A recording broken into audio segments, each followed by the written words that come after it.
Welcome viewers. आज हम भारत की जिस वीरांगना की बात करने जा रहे हैं उनका नाम उदा देवी है।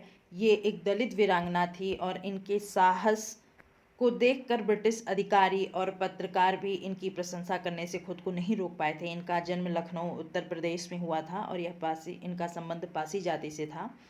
इनका विवाह मक्का पासी से हुआ था और जब उदा देवी के पति अवध के छठे नवाब वाजिद अली शाह के दस्ते में शामिल हुए तो वहीं से उन्हें उदा देवी को सेना में भर्ती होने की प्रेरणा मिली और वो बहुत जल्द ही वाजिद अली शाह के महिला दस्ते की सदस्य बनी। और उदा के साहस और जल्द निर्णय लेने की क्षमता से बेगम हजरत महल बहुत प्रभावित हुई और उनकी नियुक्ति के कुछ ही दिनों बाद उनको बेगम हजरत महल की महिला सेना की टुकड़ी की कमांडर बना दिया गया था।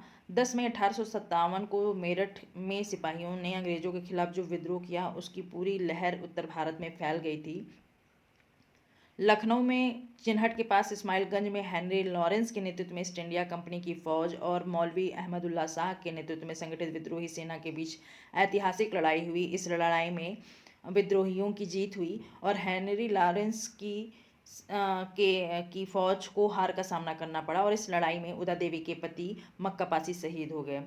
जल्द ही उदा को अवसर मिला कि वो चिन्हट की महासंग्राम की जो अगली कड़ी सिकंदराबाद की लड़ाई थी उसमें वह हिस्सा ले सकें और अंग्रेज चिन्हट की लड़ाई में हार से बौखलाए हुए थे और उन्हें जैसे ही यह पता चला कि 2000 विद्रोही सैनिक लखनऊ के सिकंदरबाग में मौजूद हैं, अंग्रेजों ने वहां 16 नवंबर 1857 को घेराबंदी कर दी और विद्रोही सैनिक वहां असावधान थे। उदा के नेतृत्व में वाजिद शाह की स्त्री सेना भी बाग में मौजूद थी और अंग्रेज विद्रोही सैनिकों पर हमला करने लगे और इस दौरान कई सैनिक मारे गए।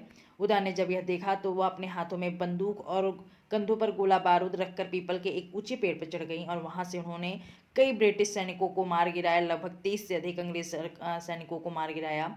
बाद में अंग्रेजों को जब पता चला कि गोली ऊपर से आ रही थी तब उन्होंने उदा पर गोलियां बरसाना शुरू किया और गोली लगने के बाद उदा पेड़ से नीचे गिर गई और अंग्रेजों ने जब बाग में के अंदर प्रवेश किया तो उन्होंने देखा कि पेड़ पर चढ़कर अंग्रेज सैनिकों को गोली चलाने वाला कोई पुरुष सैनिक नहीं बल्कि एक महिला सैनिक थी। उदा की आश्चर्यचकित कर देने वाली वीरता को देखकर अंग्रेजी अफसर कैंपबेल ने हैट उतारकर उन्हें श्रद्धांजलि दी थी और उनकी वीरता की चर्चा लंदन टाइम्स के पेपर में भी हुई थी, जहां पर विलियम हावर्ड रसल ने इसकी खबर पहुंचाई थी और इसके साथ ही कार्ल मार्क्स ने भी उदा देवी के साहस के बारे में चर्चा की थी। Thank you for watching.